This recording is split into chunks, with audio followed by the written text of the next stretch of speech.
savings wise, I'm going to assume for all intents and purposes that you've decided upon your financial goals for the year.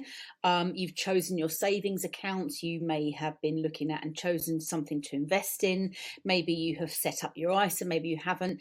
But for the sake of this particular video, I want to talk about what your play money is, if you will, and also how to separate that into real accounts for visibility, so you know what's going on.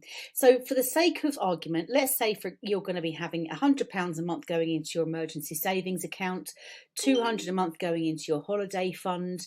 Maybe you've got some sinking funds set up. Again, another £100 a month.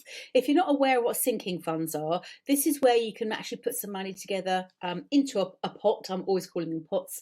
A savings account, be it separate, or you may want to combine them. I personally like them in a separate account or classified as a separate pot. Again, I'm quite visual. I need to see it separated.